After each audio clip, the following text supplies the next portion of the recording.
имаше прашање господјата. Добар ден, јас сум Корина Киријас, извршен директор на Раде Кончар апаратна техника. Значи, директно од фелата која што го работи ова, би сакала да упатам до регулаторот, до тие кои што ги прават законите, секогаш треба да имаат во предвид да не се носат законите напишани на маса, седнати во безброј канцеларии, туку тоа треба да се дискутира и да се разговара и со професорската фела и со тие кои што директно сме инволвирани и кои што не засега секој закон кој што треба да го применуваме.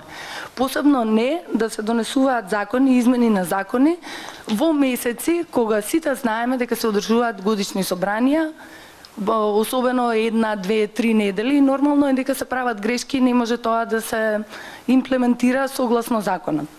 Конкретно, да не навлегувам во тоа, се надевам дека регулаторот исто како што сака да ја задоволи Европската Унија, треба да пред се да мисли на домашниот базар и да ги задоволува домашните компании кои што го применуваат законот.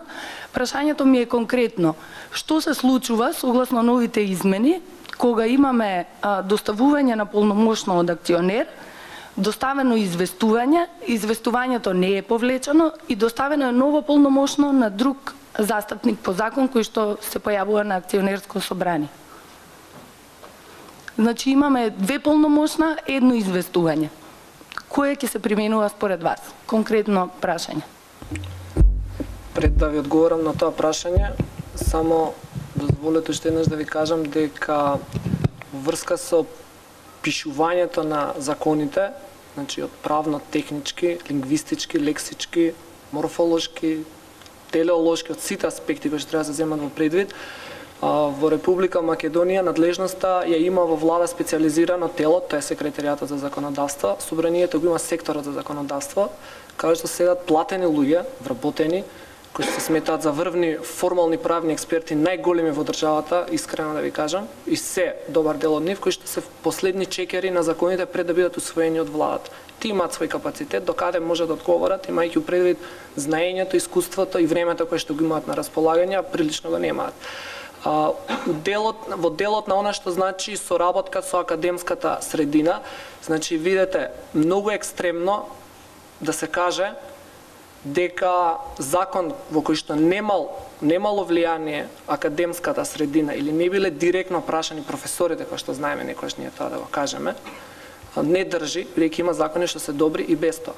Има закони во кои што учествувале професорите, па се создала една практика во примена дека и со нив кога се соработува, повторно има некои работи кои што на крај повторно излегуваат не во ред во самите закони. И во Законот за трговски друштва ви имате уште на времето стои книговодство, имате сделка, имате некои дефиниции кои што на луѓето и натаму се проблем, во кои што учествувале европски експерти, локални експерти, експерти и од академска средина и независни консултанти правни, па дури и адвокати консултирани.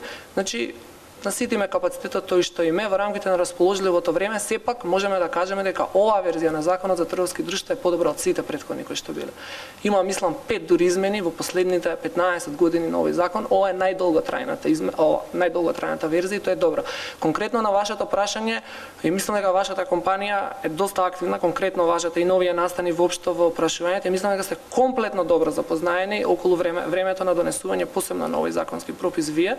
И второ едно што сакав да ви одговорам директно на прашањето кое го поставивте, значи мора полномоштвото онака како што е дадено да биде најпрво повлечено и потоа евентуално да се даде ново полномошно. Не може да биде давано ново полномошно, ако добро ве разбрав, а претходното да не биде изречно повлечено од страна на акционерот или ако се појави нормално на сама седница на собрание која се смета по законот дека го повлекол. Ако добро ве разбрав. Па, значи да, прашањето беше вака. Доставено полномошно, доставено известување. Во рокот, да кажеме, 5 дена, доставено ново полномошно, не е повлечено претходното. Ние се соочуваме со тоа на самото собрание, пред отпочнување на собрание.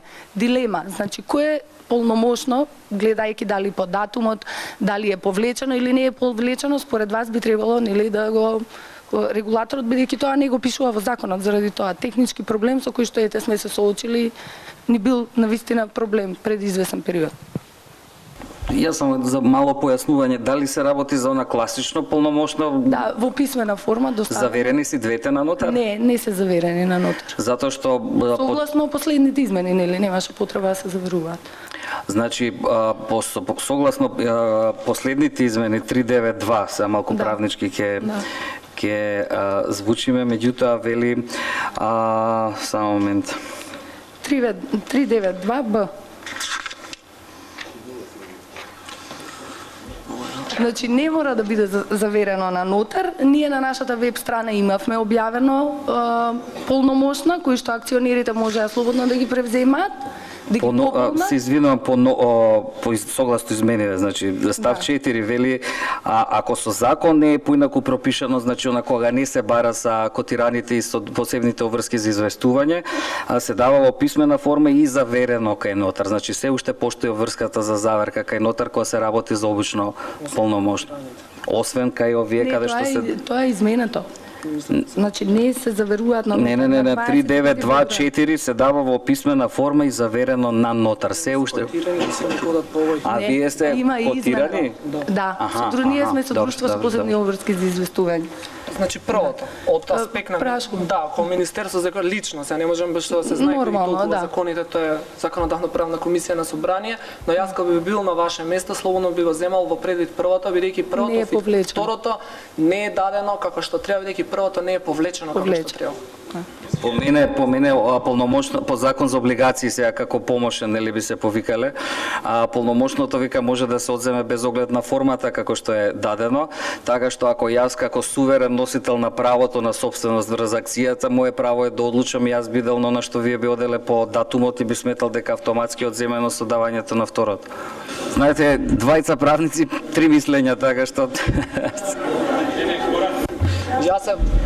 Јас ако дозволите, мислам, реално, како што се функционираат работите кај нас по процедура, кога вие би побарале автентично толкување, пример на еден таков член, тоа би требало да го даде собранието. Собранието ќе праша владата, владата ќе праша Министерството за економија. И ме разбирате.